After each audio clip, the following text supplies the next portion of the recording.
A loving wife and a well-respected pharmacist at nowhere else but the Mayo Clinic dies unexpectedly.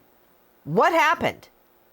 I'm Nancy Grace. This is Crime Stories. Thank you for being with us here at Crime Stories and on Sirius XM 111, trying to figure out what happened to Betty Bowman.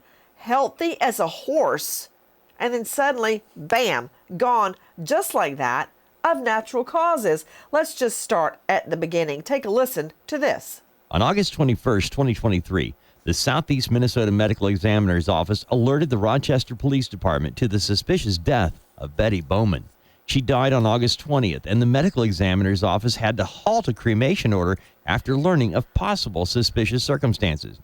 According to court records, the Medical Examiner's Office received a call from CGK, a female friend of the Bowmans.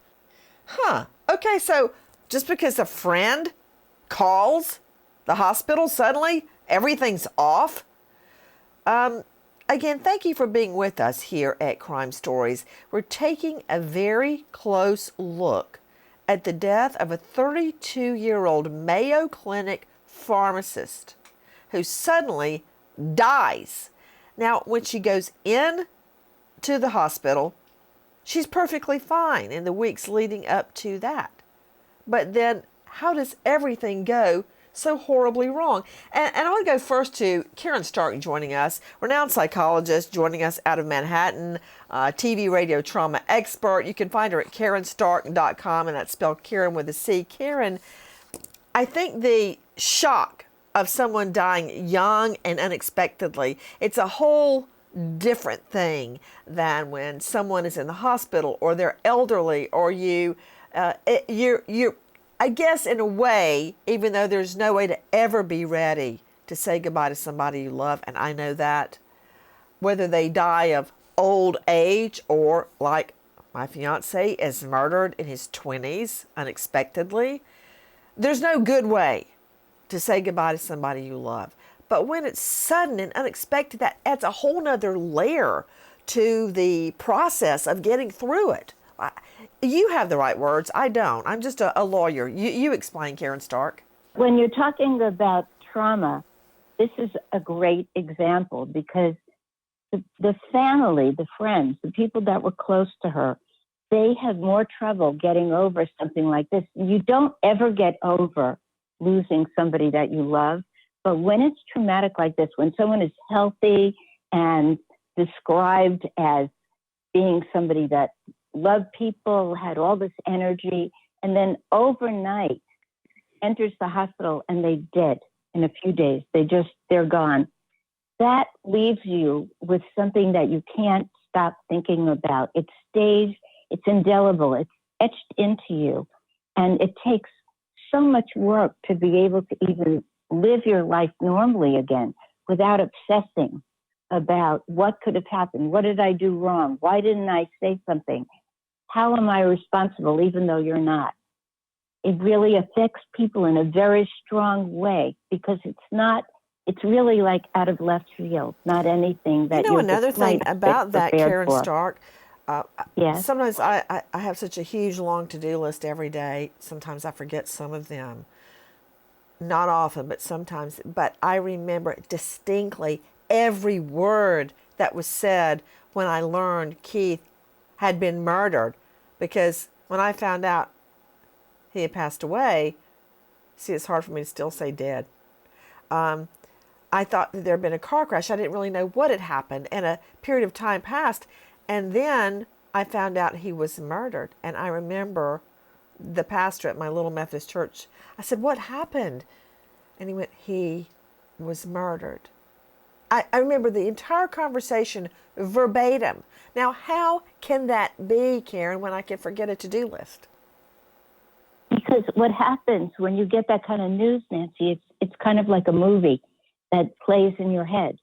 You remember everything that was said to you and it becomes stuck because it's just so unexpected and it's not anything, there's no script for it. Your whole life story changes. Joining me in addition to Karen Stark, and again, you can find her at KarenStark.com. And I want to tell you, we have not only been colleagues for many, many years, we spent hours sitting together in the dark of a court TV studio watching trials live. That's how I met Karen Stark at Court TV, 3rd Avenue, New York, when I did live trial coverage every single day. And she would get up and come to the morning shift with me. I'd be there at 7 a.m. Guys, we're talking about a 32-year-old young woman who suddenly kills over in the hospital. There's really no good way to put that. Joining me right now, out of Rochester, Charles Kelly, reporter and anchor, KTTC News. Charles, this woman was actually beloved. You know, people actually get attached to their pharmacist. I got attached to our pharmacist and even the checkout person at, I think it was the Walgreens when the twins were first born, because we were there so much, Charles Kelly. We were there like between the two of them every third day, getting something for them. And they knew us, and we knew them and their families because we saw them all the time. And that's the way this woman, Betty Bowman, was. She was actually beloved at the Mayo Clinic. I mean, and Charles Kelly, can you get any better than the Mayo Clinic? Really? No, the world-renowned Mayo Clinic. That is what Rochester is very much known for. It is world-renowned. It is. And they don't hire just any schlump off the streets. So this woman had to be super smart and at the top of her game. And now she's killing over. Guys, take a listen to our friends at crimeonline.com. Born and raised in Wichita, Kansas, Betty Bowman is the kind of woman people like to call a friend. She's smart, loyal, and exceptionally thoughtful. She graduated from the University of Kansas School of Pharmacy with a pharmaceutical doctorate and completed residency at Stormont Vale Hospital in Topeka, Kansas. Betty and Connor Bowman got married in May of 2021 and lived in Rochester, Minnesota, where Betty worked as a hospital pharmacist while Connor went through internal medicine residency. Hold on right there. Wait, is this another case of the wife putting the husband through medical school, Jackie? Is that what happened? Charles Kelly, did she put him through medical school while she worked as a pharmacist? I just know they both are very well educated medical experts, but she was in medical school, and then not sure what the timeline is with their schooling. Well, I know she got a doctorate, completed her residency in Topeka. They get married 2021. Betty worked as a pharmacist while he went through his residency. I'm trying to just, I guess they met somewhere along the way in studies. She went all the way to get her doctorate. So, you know, let me throw this out to Dr. Lyle D. Burgoon, President, CEO of Raptor Farm and Tox, Fellow of the Academy of Toxicological Sciences, Critical Science Podcast. Wow. You're a toxicology expert. How do you have time to do all that, Dr. Lyle? Don't answer that. That was rhetorical. Dr. Lyle Burgoon, I'm going to call you Dr. Lyle if that's okay. Dr. Lyle, yep. Just a personal note on pharmacy studies. When I went to college, I said, Mom, what should I be? She said, be a pharmacist. You'll always have a job. I'm like, okay, I'll be a pharmacist. I did not take chemistry in high school. It wasn't required. So I go to college to be a pharmacist, and I looked up, I didn't even know what the elements were. I'm like, what is that? Then I found out I was supposed to already know all that. Needless to say, I fainted in the first lab when I smelled all the chemicals. Hey, going to an autopsy or a crime scene, no problem. No problem. I don't care how many dead bodies are in there. But that chemistry lab, I passed out. Anyway, needless to say, I did not do well at that. So I have my hat off to anybody that can, fight their way through. It's like walking down Fifth Avenue through chewing gum, getting through all that chemistry. So what do you have to do to get a doctorate? I'm trying to find out about this woman. I want to know everything I can find out. What do you know? Yeah, so to get a doctorate in pharmaceutical sciences, or hers is probably a doctorate of pharmacy, or actually pharmaceutical sciences too. To be a pharmacist, it's Did you just say you're a pharmaceutical What? You're a pharmaceutical scientist?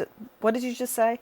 Oh, I'm a pharmacologist, which is kind of related. So I can't dispense drugs like a pharmacist can, but when I was in grad school, we would study drugs and chemicals and how they do things, and then we would turn around and we would actually teach we'd have a pharmacy program where I was, but we would teach in the medical schools and the pharmacy schools. And where were you, by the way? I was at Michigan State University. Oh, that's a great school. It is. Love it. This woman really, again, is at the top of her game and beloved. And all of her coworkers talk about how thoughtful she was. Had a traditional upbringing in Kansas, in Wichita, beloved by her family. Can you imagine that phone call? Everything's fine one day and the next day she's dead. So let's get down to it. What happened? Take a listen to our friend Dave Mack. At just 32 years old, Betty Bowman passes away from a sudden onset autoimmune and infectious illness. Family and friends are shocked. Betty Bowman was suffering from what seemed like food poisoning, gastrointestinal distress, and dehydration when she was admitted at the Mayo Clinic St. Mary's Hospital on August 16th. But her condition didn't get better. She took a turn for the worse, with heart problems, fluid buildup in her lungs, and the removal of part of her colon after it was discovered it contained necrotic tissue. This before she died from organ failure. Okay, that was like drinking from the fire hydrant. That was a lot of information. Is that Dale Carson? Yeah, it is. This is okay. Well, I just want to point out that Dale Carson is a veteran trial lawyer, a high-profile lawyer out of Jacksonville. He knows nothing about pharmacology. He's not a medical doctor, yet he's interrupting the doctors and the toxicologists. Okay, I can't wait to hear this. Go ahead, Dale Carson. Well, that's why I was an FBI agent, because I sometimes know more than a lot of other people, right? So here's the point. Certainly never been accused of being modest. Go ahead. There you go. She was at Mayo Clinic. She's a doctor at Mayo Clinic. She got the best care in the world immediately. Those people love one another when they're in practice together.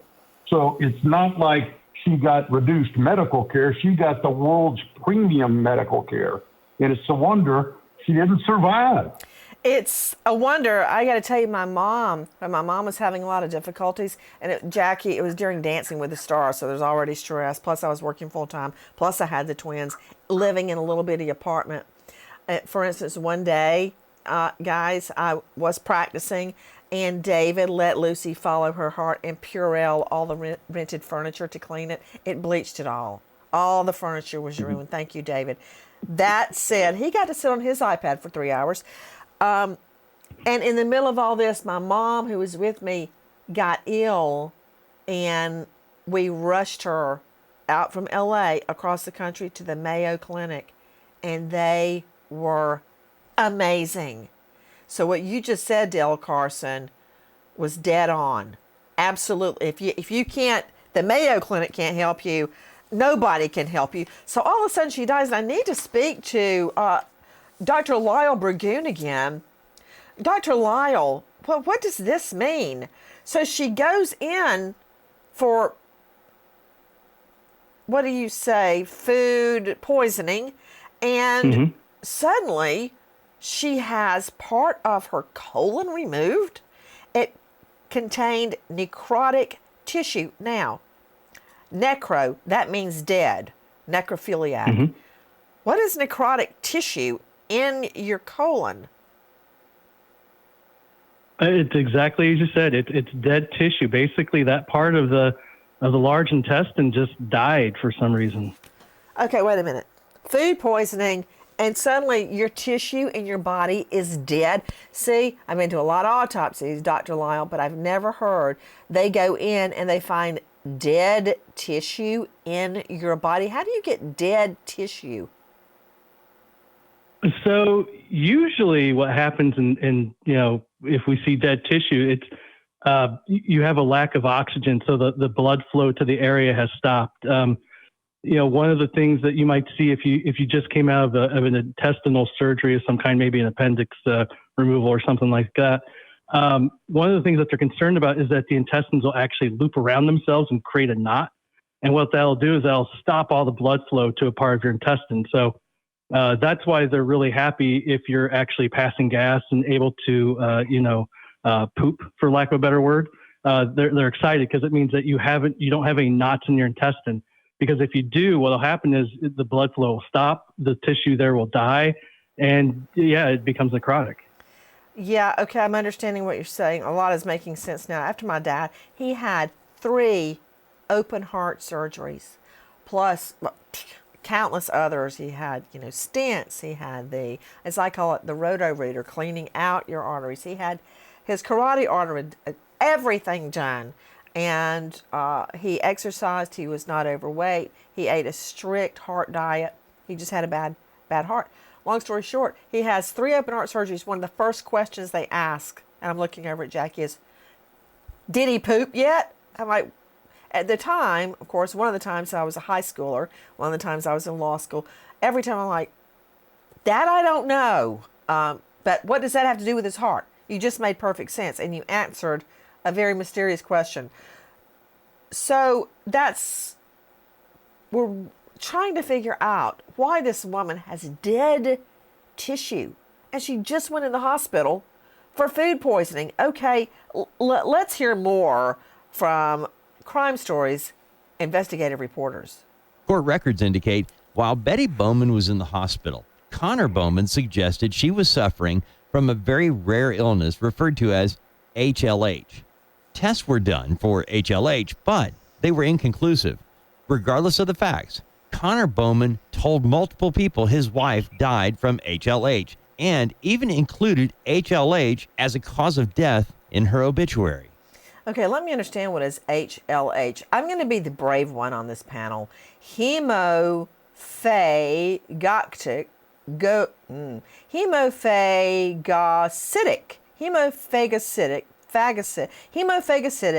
lymphohistiocytosis, I think, is what HLH is. But Charles Kelly, what is HLH? HLH is a rare illness, and it's like an autoimmune disorder. Ah, is that right, Dr. Lyle? Autoimmune disorder. Yeah, that's exactly right. So she goes in with food poisoning and she dies of autoimmune disorder. But wait a minute. Tests were done for HLH at the urging of her husband, who identified her ailment as HLH, and the result was inconclusive. Okay, let's hear more. On August 14th, Betty Bowman told a friend that she had a few days off work and was looking forward to hanging out. Betty Bowman and her friend were texting each other in the evening when Betty told him she was at home with Connor Bowman. The next morning, Betty Bowman texted the same friend that she was sick, could not sleep at all because she felt so ill. She told the friend that she thought it was a drink she had the night before that caused her illness because it was mixed in a large smoothie. Okay, right there. I may not know how to pronounce HLH. I may not know about pharmacological studies, but I do know when you are given a large smoothie and you suddenly become so sick that you go into the hospital and die, my spidey senses are up. I want to go now to another special guest. Robin Dreek is joining us, behavior expert, former FBI special agent, like Dale Carson, now lawyer. Dreek, FBI Counterintelligence Behavioral Analysis Program, author of Sizing People Up, a veteran FBI agent's manual for behavior prediction, which is incredible. I love the part of that title, Manual for Behavior Prediction. It's dead on, Robin Dreek.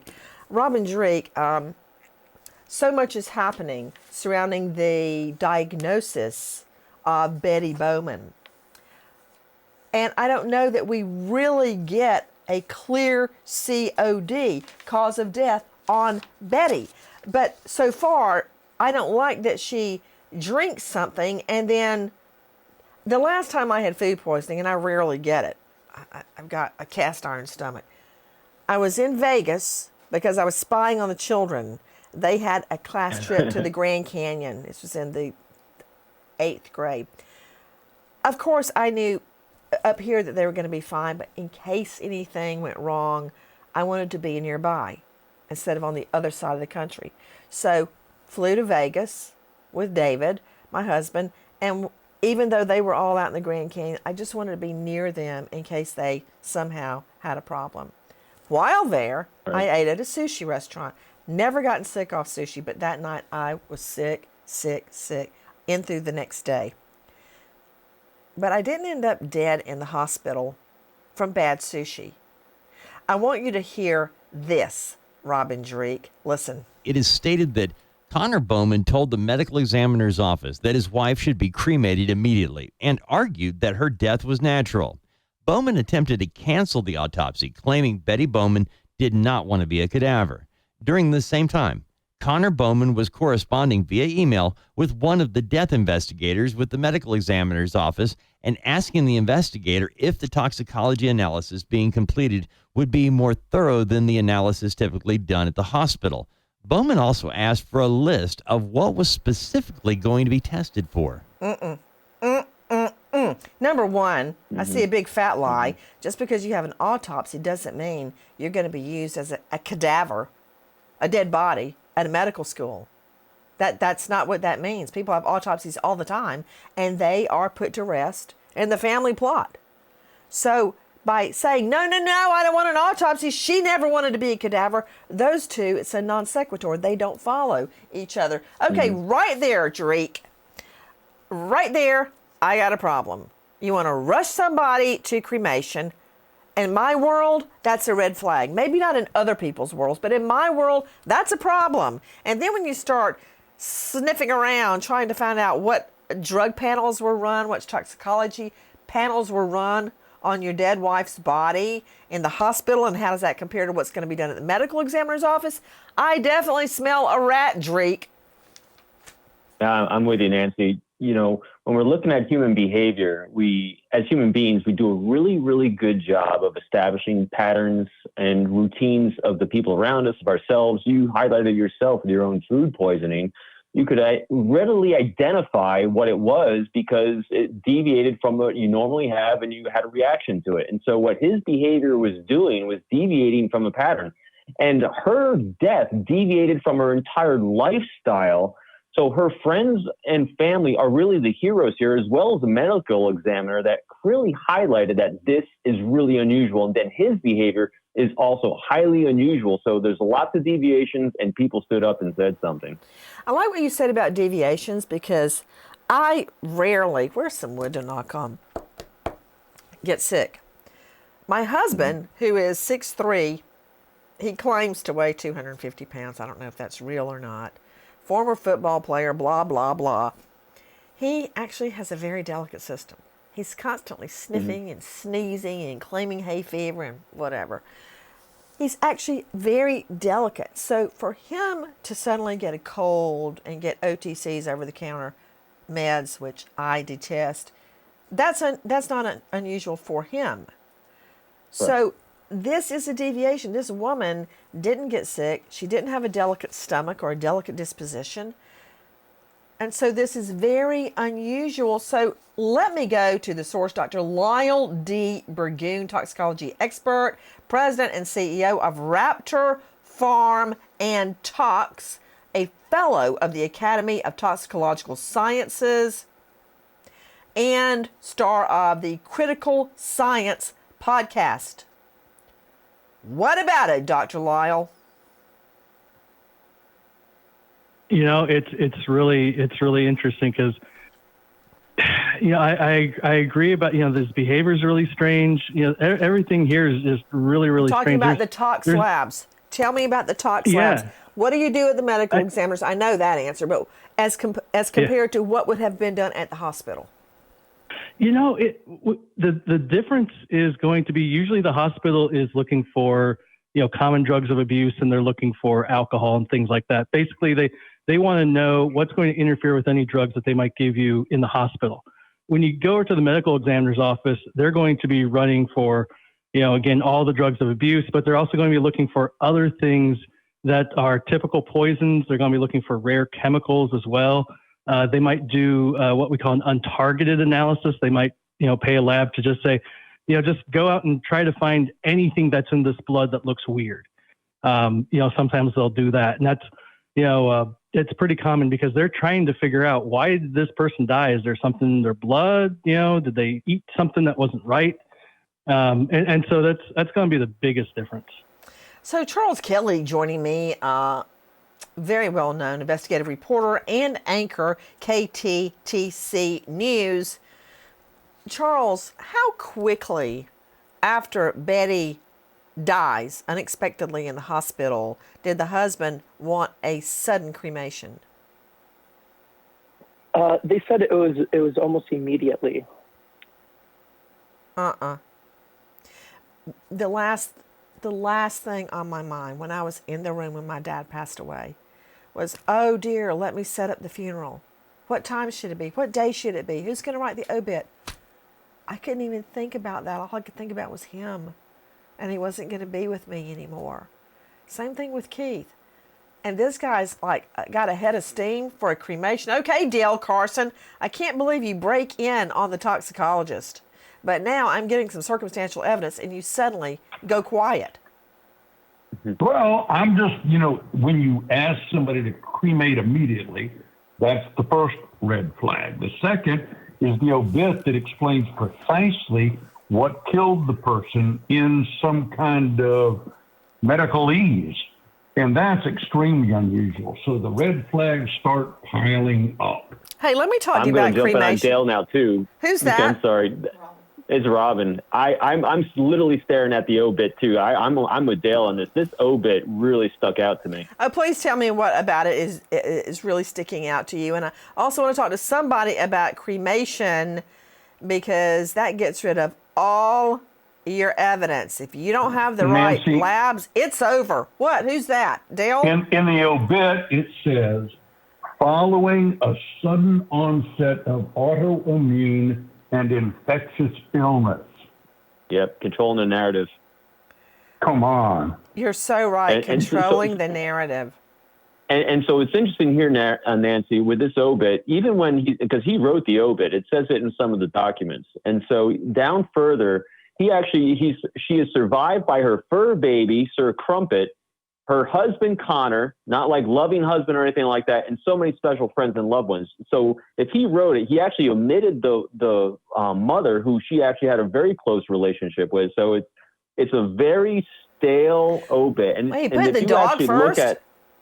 Listed the dog first. And also all the condolences are a lot more heartfelt than the actual obit. Who is this speaking? Is that Robin Drake? Yeah, it's Robin. Robin Drake.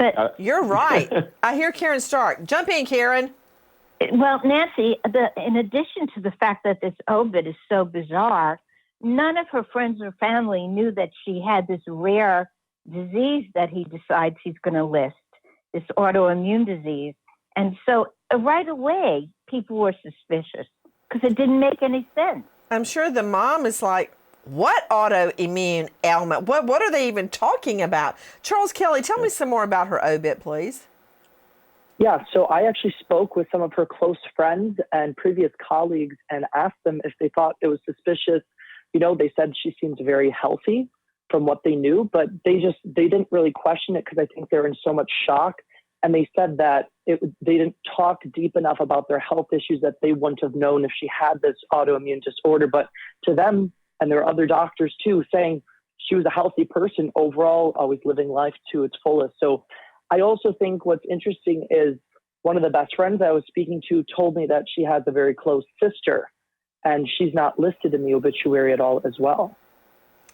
I'm looking at the photo that was posted on her online obit. It's of her in a pair of cutoffs. The ocean is behind her, and she's looking up over her shoulder lovingly at her husband.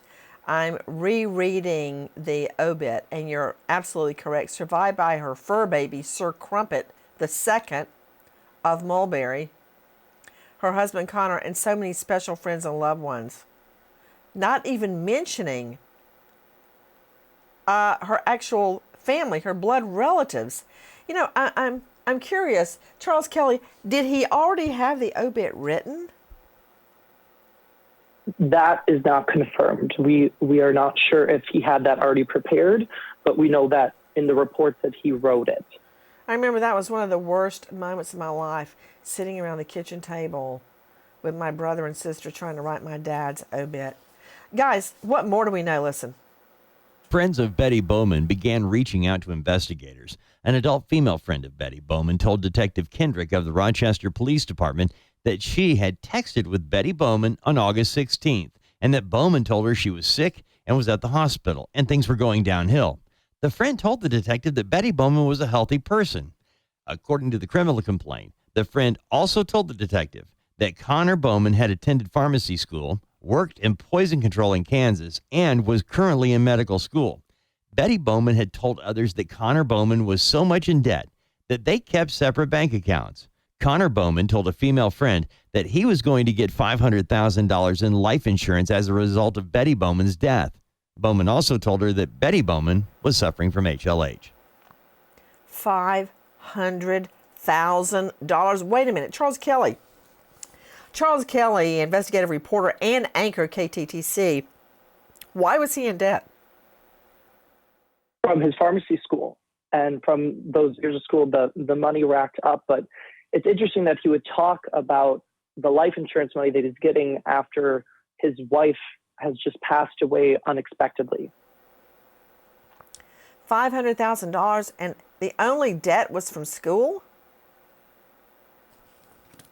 Is that right? I'm not sure from the report if there was more to it than just his loans from school, or if there was other There's got to be reasons more behind that. There's got to be more, and I'll tell you why I think there's more. I had so much debt. I went to law school on student loans. It took me 10 years to pay them off. I wrote the check 12 times a year for 10 years. And I remember the amount, $177.11. In fact, I didn't even know the loan had ended, and I sent one check too many, and they sent it back to me. So he could easily have done this through loans. Did he have a double life?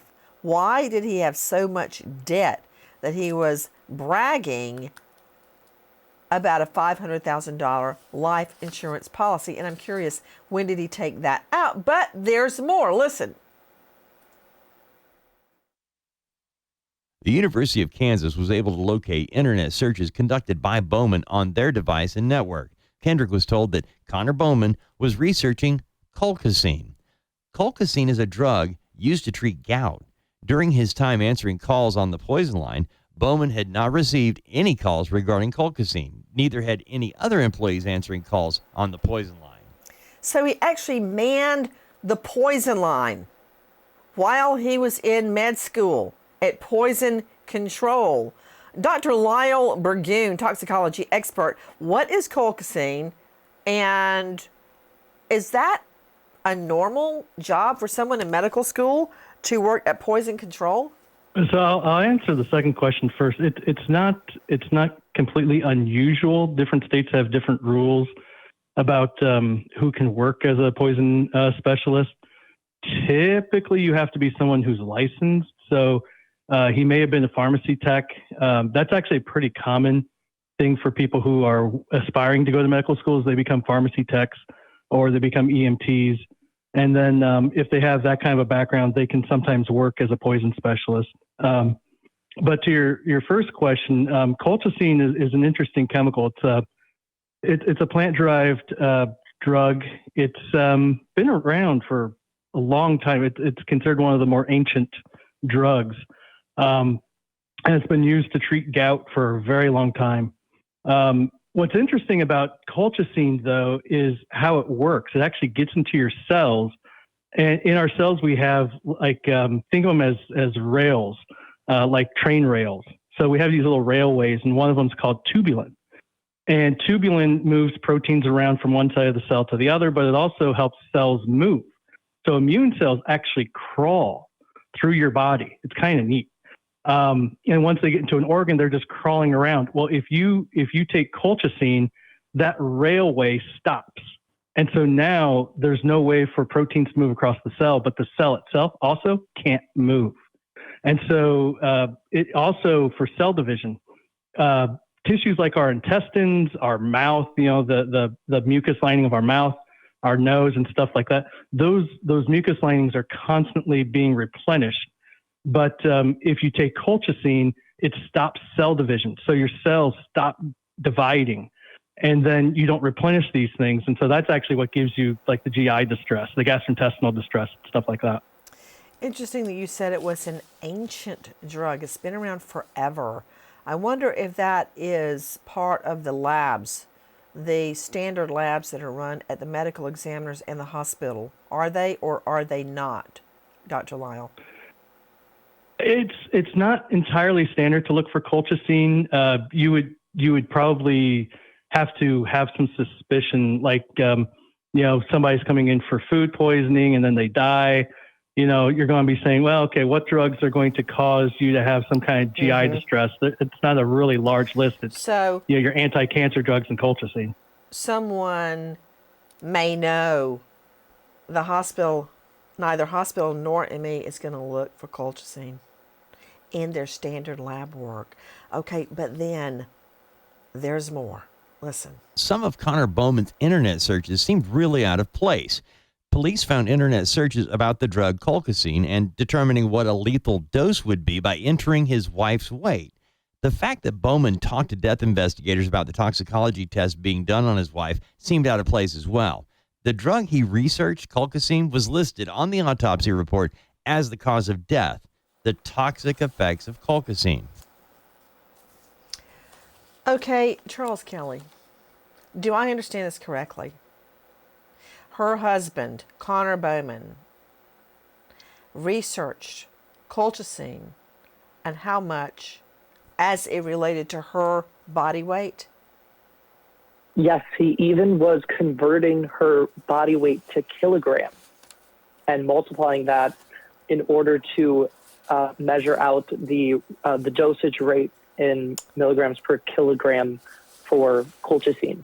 Okay, right there, Dale Carson. What more do I need to take this to a grand jury? Just tell me, do I need anything else? You need a corpus delicti, and you got that. Okay, what? You mean I've got a dead body? There you go. There you go. I've got a dead body. She's dead. How do you think she's not dead? She's dead. We've been talking about it. I was just saying you do have that. Okay, my question to you was, what else do I need? Do I need anything else? You need a confession. Don't need a confession. Good gravy, man. Where did you go to law school? Dale Carson, I've prosecuted many cases without a confession. I don't expect the defendant to just lay down and let me drive over him.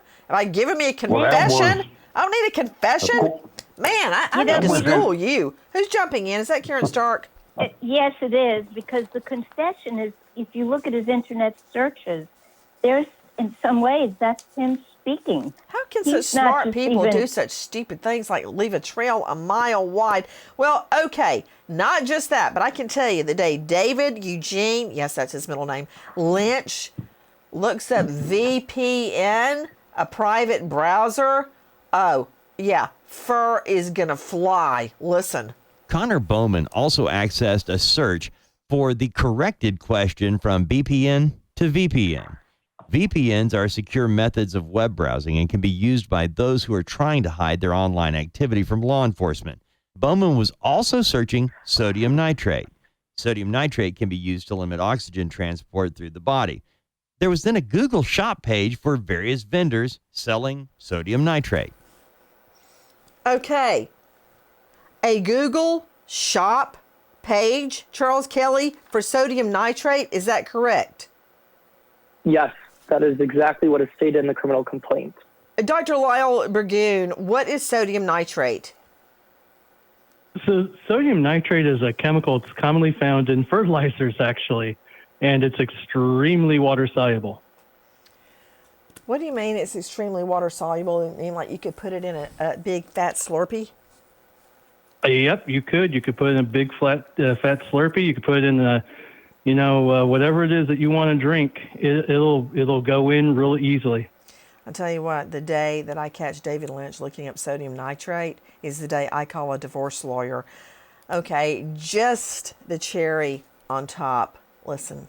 The medical examiner determined the cause of death of 32-year-old Betty Bowman to be toxic effects of colchicine, and the manner of death, homicide.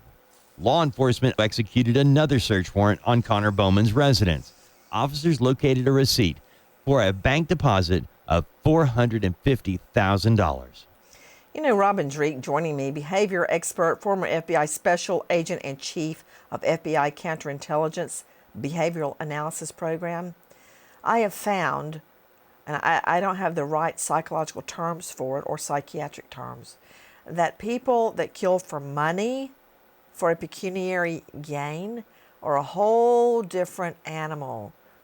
There's just a whole different psychopathy in planning a murder for money. Yeah, and he's fitting the pattern of people that poison people for money, for gain. He's got a sense of inadequacy, most likely, spoiled, self-centered. It's a rare form of murder, one of the rarest, but it fits a pattern. When we're talking about patterns of behavior like we have been, it fits a pattern from his background, from his pharmacy side, from working at the Mayo Clinic. And now we see a pattern of behavior of internet searches. And when you combine that all together with trying to control a narrative, trying to dispose of a body before there can be toxicology, it's all fitting what we're observing. And it's a sad, tragic thing. Charles Kelly, KTTC, is it true, I learned this according to friends, that divorce was imminent? Why were they getting a divorce? Do we know? All we know is that they were having marital issues, and we're talking about a divorce following fidelity and a deteriorating relationship. That was from a call that was given to the medical examiner's office from a female that's identified in the police report. So are there claims of infidelity? Is that what you just said? Yes, that's what the female who called the medical examiner's office said. Who allegedly was cheating, or were they both? That is unknown. I've got a feeling Well, we're going it's pretty clear that it was her with a guy that was texting back and forth with her during the proposed divorce. Uh-oh, I'm in trouble because I have guys texting me all the time, particularly Wilson, our managing editor at Crime Online. Should we tell his wife? Let's don't. Just because, Dale Carson, 2023, just because you're texting with a male colleague does not mean you're in an affair. Okay. I don't think it was a colleague, and it was a little more than just a texting. Hold on, Jackie is wildly waving a note at me. Connor was cheating? It was him? How do we know Connor was cheating? Who said Connor was cheating? The friend. The friend said, you know what, Del Carson? I am taking you to school, young man. I am taking you to school. So where does the case stand right now? Let me throw that to our friend at KTTC, Charles Kelly. What's happening right now? Right now, the Olmsted County attorney that I spoke with, they are currently charging him with second-degree murder with intent. But he said in order for them to charge for first-degree premeditated, they would have to go to a grand jury if they decide that within a 14-day period. What's the problem with going to a grand jury? It takes about 5 minutes. This needs to be a death penalty case. Well, I mean, seriously? The man plans out a very painful death for his wife while he's allegedly having an affair, and she writhes in pain, has dead necrotic tissue in her colon, has to have part of her colon removed, otherwise completely healthy, while he's looking up gout medication online and buying sodium nitrate. If this is not a death penalty case, what is? Who made that decision? Charles, who made the decision? Is this going to be a DP or not? We are not sure at the moment because the attorney's office will decide if they're going to go with first degree, but they're just making sure if they do that, they have all their ducks in a row so they can prove that it was premeditated. Oh, okay. So pretty clearly premeditated. Yes, who is this speaking? Yeah. Yes, Dale, I mean, you're there. right. You've got all the internet searches. Gee, how do I kill my wife with colchicine or whatever it is? And then put in her exact weight. And then writes a crap obit to boot. Oh, yeah. We wait as justice unfolds. Goodbye, friend. Guys, thank you for watching Crime Online with Nancy Grace here on YouTube. To get the very latest, subscribe to Crime Online here